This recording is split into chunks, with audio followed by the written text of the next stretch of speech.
over us. Take your Bibles and turn them to the book of Esther.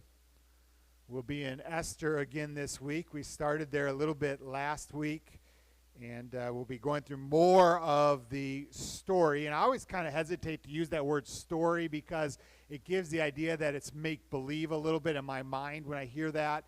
But this is a true narrative of something that actually happened, which is absolutely amazing as we go through this narrative or story that's found here in Scripture.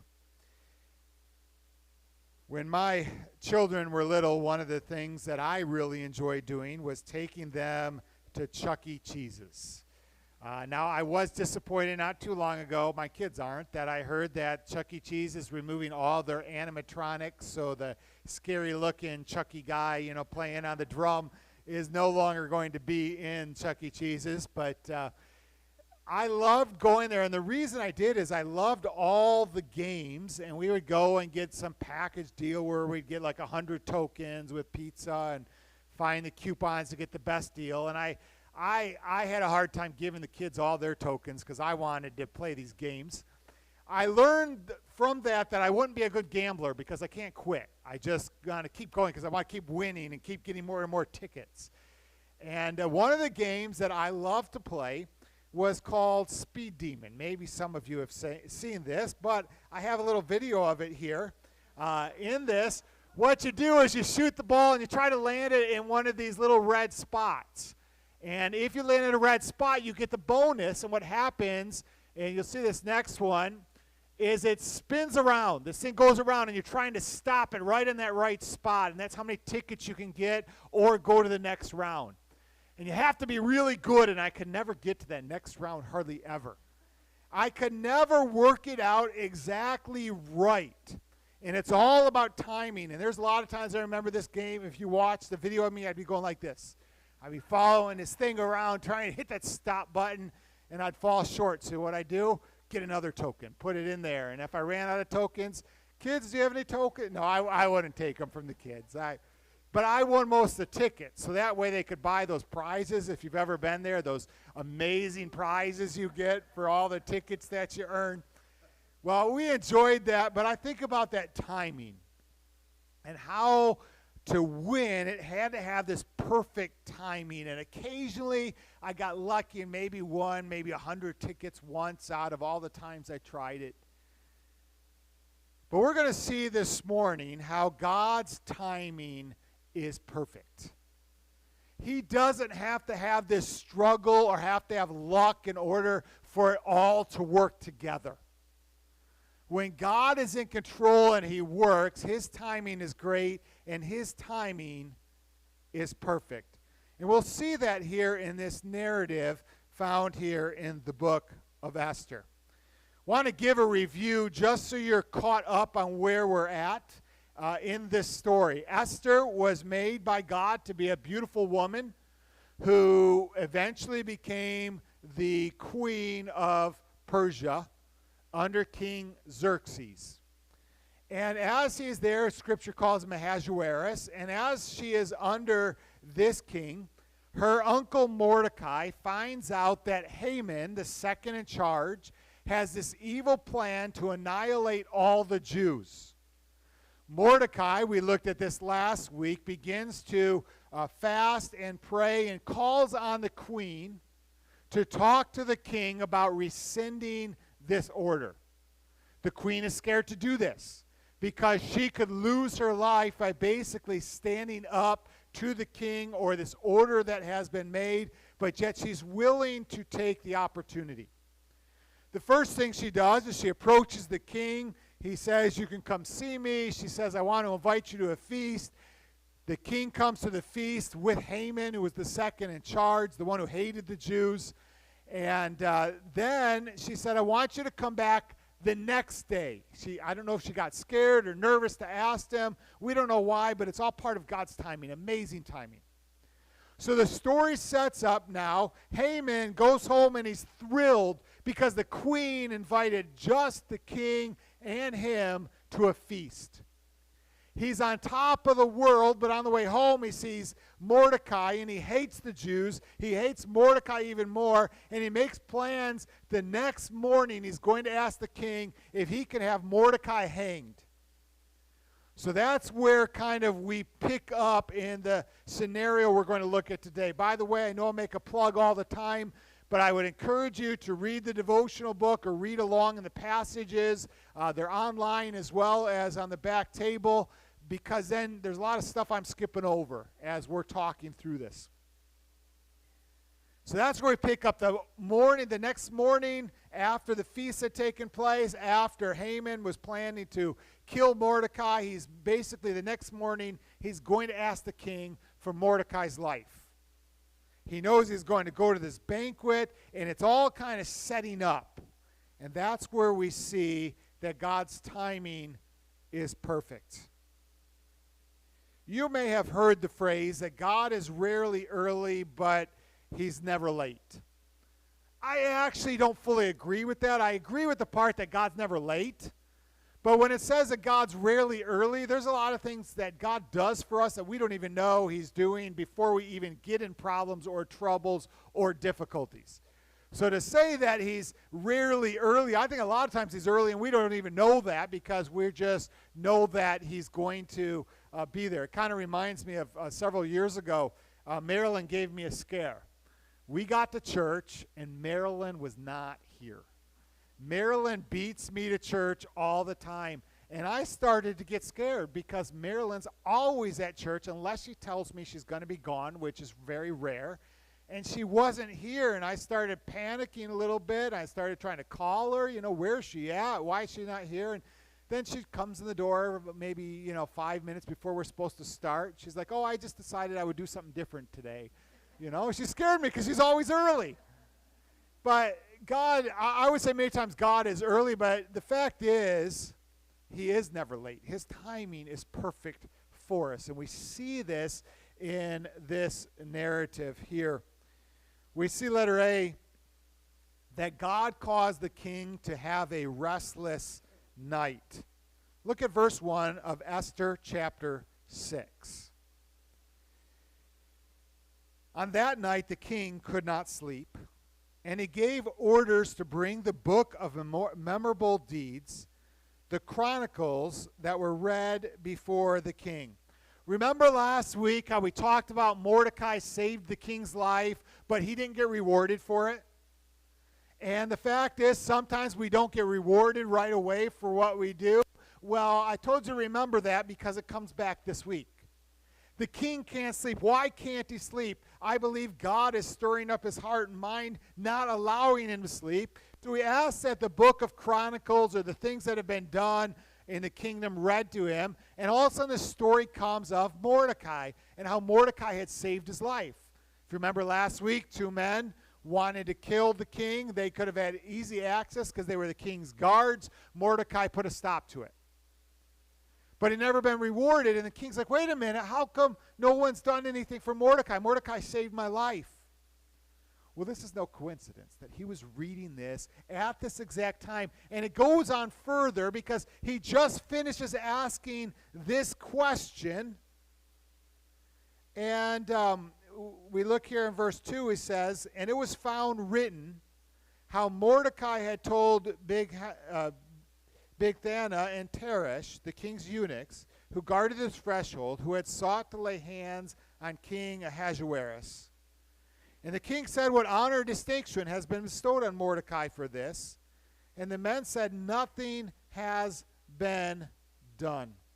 So not only does he disturb his sleep, he causes him to read this book, to hit this point, and then also we see that God has the ability to humble those who are proud. Verse 4. And the king said, notice the timing, who's in the court? Now Haman had just entered from the outer court into the king's palace to speak to the king about having Mordecai hanged on the gallows that he prepared for him. Now, if you're not following along what's going on, the king just reads about how Mordecai saved his life, At the very same time, Haman walks in with his number one plan that morning is to ask to have Mordecai killed. Those things aren't going to work together. So he comes in, and all of a sudden the king does this. Verse 6. So Haman came in, and the king said to him, "What should be done to the man the king delights to honor?" And Haman said to himself, "Who would the king delight to honor more than me?" Haman's second in charge. And he walks in, and the king says, I really want to reward somebody, Haman. What do you think I should do to reward that person? Haman's like, oh, man, I've been dreaming of this day my whole life. And he starts to give him a list of these wonderful things that he thinks should be done for him. So he continues on, verse 7. And Haman said to the king, "For the man that the king delights and honors, let royal robes be brought, which the king has worn, and the horse that the king has ridden, and on whose head is the royal crown is set. And let the royal robes and the horse be handed over to the king's most noble officials. Then let them dress the man whom the king delights to honor, and let them lead him on a horse through the square of the city, proclaiming before him, 'Thus shall it be done to the man whom the king delights in honor.'" He's got this great plan. I'll tell you what, I would love to have the king's robes, the crown on my head, being led through the town saying what a great man I am. Haman's like, this is going to be so cool. But look what happens next. Verse 10. Then the king said to Haman, "Hurry, take the robes and the horse, as you have said, and do it to Mordecai the Jew, who sits at the king's gate. Leave nothing out that you mentioned." I think your plan's great, Haman. So go get Mordecai and do it. And by the way, you be the one to lead him through the city. So Haman takes the robes and the horse, and he dressed Mordecai and led him through the city, proclaiming, "Thus shall be done to the man the king delights to honor." Remember, Haman hated Mordecai. And now he has to walk with Mordecai through the streets, proclaiming the greatness of Mordecai. And it was that very morning he was going to ask for the head, not the head, but basically to hang Mordecai on this very tall gallows that everybody could see the wickedness of Mordecai. And he has the tables turned on him. You see, God's power will not be overcome. When we start to exalt ourselves and think we're great and powerful and it's all because of me, God has the ability to kind of humble us, but yet we see also in Scripture that when we humble ourselves like Mordecai did, Mordecai didn't ask for any of these things. When we humble ourselves, we can be exalted. Verse 12. Then Mordecai returned to the king's gate, but Haman hurried to his house, mourning with his head covered. How embarrassed Haman was. He even covers his head because he's so embarrassed. But he tells his wife, and Haman tells his wife Zeresh and all his friends everything that happened. He's humiliated. But notice this next phrase.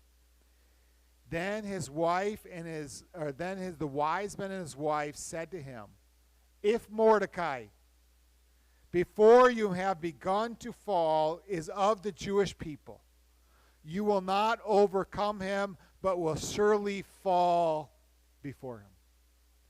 These wise men recognize this, that the God of the Jews is not going to let the Jews go down in defeat, because that God is greater. They understood this. The history revealed this, the history of the region, even in the empire going back to when the Babylonians ruled and Nebuchadnezzar was humbled.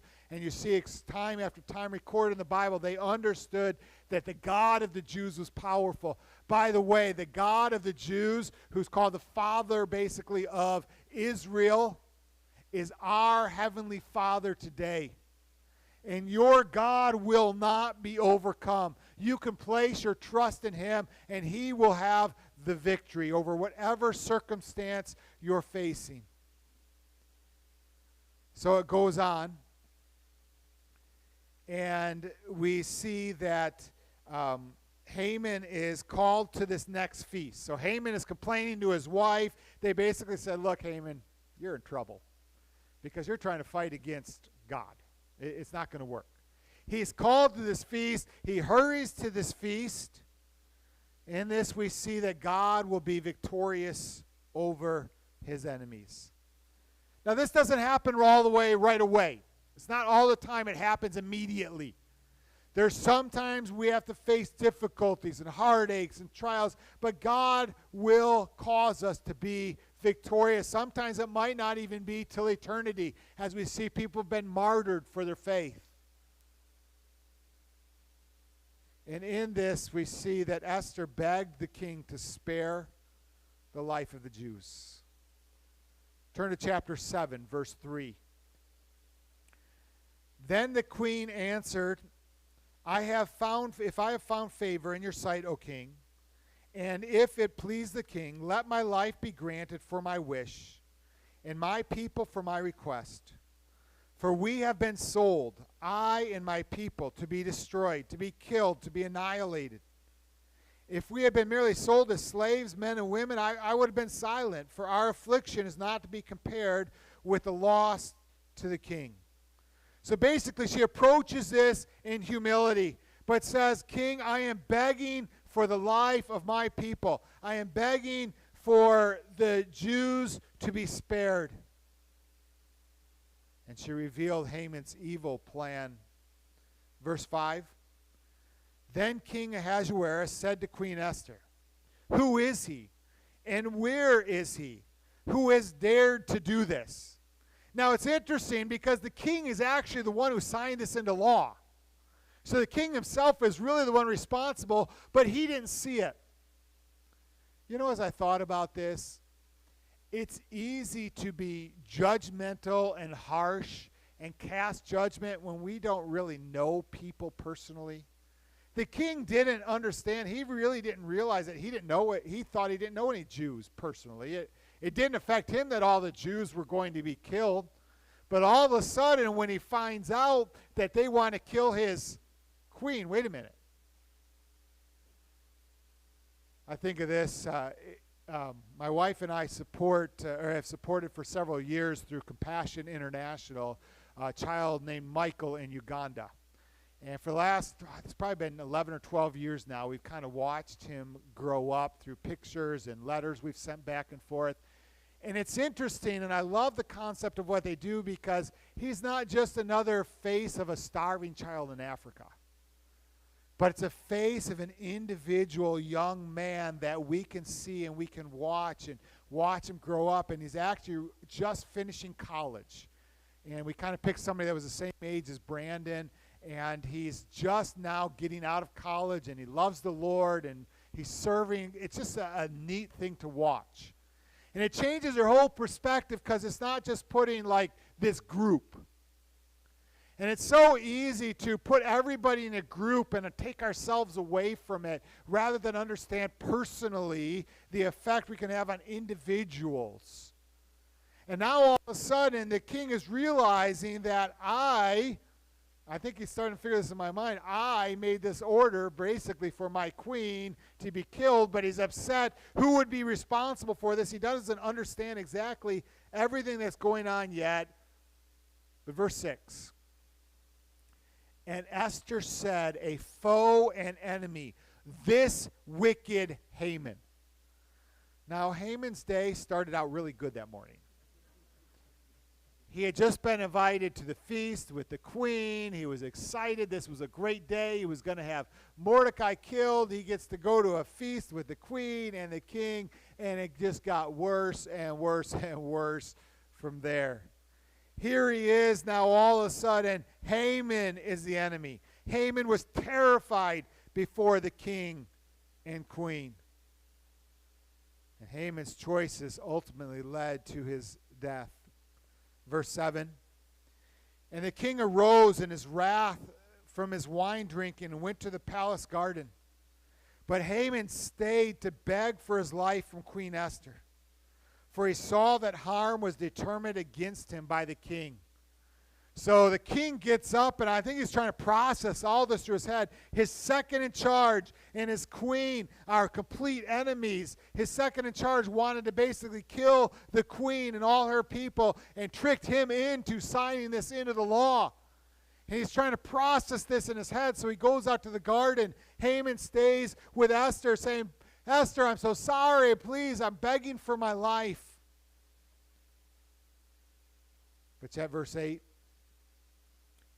and the king returned from the palace garden to the place where they were drinking. And as Haman was falling on the couch where Esther was, the king says, will he even assault the queen in my presence in my own house?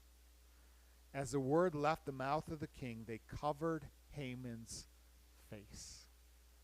So Haman is all of a sudden now, and we don't know exactly what his actions were, what his intent was towards Esther. He's probably just pleading for his life, and whatever the case, he's so close to her, the king says he's after her, and all of a sudden now he's taken away. And in his pride, he had built this large gallows, they call it. It was basically a pole. It was the idea of talking about it being hanging, but the hanging probably wasn't by a noose. It was on a large pole. And it found out by some men. In fact, if you look at verse 9, then Harbona, one of the eunuchs in attendance on the king, said, moreover, the gallows, which is the large pole that Haman had prepared for Mordecai, whose word saved the king, is standing at Haman's house, 50 cubits high, which is about 75 feet, so a very tall pole. Basically, it was kind of like to show his authority, is what it was going to be. And the king said, hang him on that. So the very thing he meant to kill Mordecai was the very thing that was going to take his life. By the way, why would the eunuchs, which were servants of the king, suggest this? Most likely they didn't like Haman either. Because Haman was full of pride. And who did they like? They liked Mordecai. Why? Because Mordecai was humble. We talked in Sunday school this morning, it's found in 1 Peter chapter 5, that God resists the proud but gives grace to the humble. Just to give you an understanding here, this is actually a relief that was found. It's an Assyrian relief, which was actually dates back to 900 BC, which is before the time of Persia. But this is most likely the gallows they were talking about. The idea of it is a large pole, and basically they would impale people on this pole as shown in this relief from the 900 BCs. That's the death that Haman had to suffer. You see, God was victorious. This is all part of God's plan, God's time. Take care of God's people. Didn't mean that everything was going well for them. They had to struggle and battle and fight at times, but God was victorious. We see ultimately that God reversed the desire of his enemies. If you read the Devo book this week, you saw that I used the word reverse. It stuck out to me quite a bit. Kind of reminded me of the Uno. You know, you play Uno and you get to play the reverse, which you get to go completely backwards, the opposite of what just happened. And it's this picture of the opposite of what man through Haman was planning. The exact opposite takes place. Now remember, Haman had also set up and sent to the whole province, the whole region, this instruction that in so many months down the road, that what was going to take place is everybody could kill the Jews on this one day.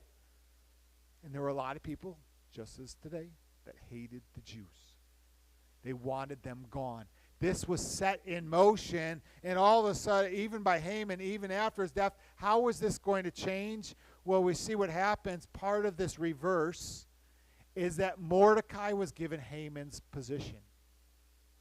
So Haman, who that day wanted to kill Mordecai, ended up having himself killed, and the one he wanted to kill, not only did he have to parade him through the streets, but now Mordecai is placed by King Ahasuerus as second in charge. Verse 1 of chapter 8. On that day, King Ahasuerus gave to Queen Esther the house of Haman, the enemy of the Jews, and Mordecai came before the king, and Esther had told what he was to her. And the king took off the signet ring and he had taken from Haman and gave it to Mordecai. And Esther set Mordecai over the house of Haman. And because of this, Mordecai was able to bring joy and relief to the Jews. Look at verse 15. Go down to verse 15. Basically, what they do is they send a second letter out that where Haman had sent a letter. Now the second letter by Mordecai and Esther basically stated that the Jews were to be protected. Anyone who tried to kill the Jews should themselves be killed. So it was the reverse, the exact opposite of what Haman had done. Verse 15. Then Mordecai went out from the presence of the king in the royal robes of blue and white, and the great golden crown, and a robe of fine linen and purple, in the city of Susa, shouted and rejoiced. The city, the people in the city were thrilled that Haman was no longer there, and now Mordecai was there. The Jews had light and gladness and joy and honor. The Jews went from annihilation to now rejoicing in an exalted position, even in the kingdom. Now remember, and it doesn't mean that everything's completely changed. The Jews have been servants for years and still would continue that role, but now they don't have to fear losing their lives. In every province, verse 17, in every city, wherever the king's command and his edict reached, there was gladness and joy among the Jews, a feast and a holiday. And many of the peoples of the country declared themselves Jews, for the fear of the Jews had fallen on them. Notice that. People started to declare themselves as Jews. It could be that Jews were hiding their identity, but it could also be other people are like, I want to join the Jews, because, wow, there's something different about this. There's something powerful about their God. Remember last week we talked about we do our part and we let God do his. What was Mordecai's role in this? What did he do? He humbled himself, put on sackcloth and ashes, and prayed for his people. That's how he brought deliverance. By sending a message to Esther, by praying for his people. He humbled himself, and God exalted him. And now the Jews experience victory instead of defeat. Chapter 9, verse 1. In the 12th month, which is the month of Adar, and the 13th day of the same, when the king's command and edict were about to be carried out, on that very day when the enemies of the Jews hoped to gain mastery over them, the reverse occurred. The Jews gained mastery over those who hated him. Because verse 3, all the officials of the provinces and the satraps and governors and royal agents also helped the Jews. For the fear of Mordecai had fallen on them. For Mordecai was great in the king's house. His fame spread throughout all the provinces. For the man Mordecai grew more and more powerful. The Jews struck down all their enemies with the sword, killing and destroying them, and did as they pleased to those who hated them. You have the tale of two men here. You have Haman, who's full of pride, wants to be exalted, wants the praise of men. You have Mordecai, who cares about God and his people, who humbles himself, and in the end, it's Mordecai who's lifted up, and Haman is brought low. And because of this, and I think this is very amazing, that the Jews established the Feast of Purim, which is celebrated every year, even unto this day. It falls somewhere in February and March, this feast that they celebrate, where it's kind of like our Christmas, where they give gifts and they give food, and this celebration reminding of this event that happened 2,500 years before as God delivered the nation. In fact, it became an ordinance, verse 20, and Mordecai recorded that these things be and sent letters to all the Jews who were in all the provinces of the king Ahasuerus, both near and far. obliging them to keep the 14th day of the month of Adar, and also the 15th day the same, year by year. So they followed this holiday where basically it says they give gifts of food and give gifts to the poor. They give gifts to each other. Still celebrated today. Amazing, God's deliverance. And the ultimate result was the Jews experienced great blessings of God at this time. Chapter 10, verse 3. For Mordecai the Jew, who was the second in rank to Ahasuerus, he was great among the Jews and popular with the multitude of his brothers, for he sought the welfare of his people and spoke peace to all his people. In conclusion, I want you to ask yourself these questions. First, are you trusting in God's timing? Mordecai didn't try to take all these things in his hand and force them. Mordecai could have never imagined what would take place when he chose to humble himself. But God lifted him up. Now, I'm not saying that God is going to exalt you and make you vice president someday, second in charge. Most of you probably wouldn't want that. I wouldn't. I know that. But the fact is, whatever situation you're in, when you obey God and humble yourself, you know that God is on your side, and you can trust that his timing is perfect, that he works things out according to his plan and not yours. Haman makes all these plans, and the exact opposite happens. Mordecai really makes no plans except to humble himself and plead for the life of his people, and God does the reverse of what Haman planned. Secondly, do you trust God to be victorious over his enemies? No matter what it is, no matter what difficulty, heartache, maybe it's people, maybe it's a circumstance, a problem, God can gain the victory. Now again, I don't want you to get the idea that everything will always go well if you're a follower of Christ. We've talked about this many times, that we understand that there will be times of persecution, times of difficulty, times of heartache, times of pain, that the rain falls on the just and the unjust. But through the whole process, that God is on your side, giving you the internal victory, regardless of what happens all around you, that you have a God you can trust. And do you realize that God can reverse the plans of the ungodly? So easy to get worked up over the sin and the awful and the terrible things of the world around you, and to let that cause you to get distraught. You know, you watch the nightly news and it's easy to start yelling at the TV because of everything that's taken place, and it's easy to get distraught. But you know, these very plans God can take and he can flip them around. He can flip them against that thing. Now, will he do it, and how will he do it, and what time? That's up to him. But we know he has the power to do it, and we can simply trust him. I want everyone to bow your heads and close your eyes. Before we sing our closing song, we just want to remind ourselves and take a moment to think about the truth that's been presented here this morning.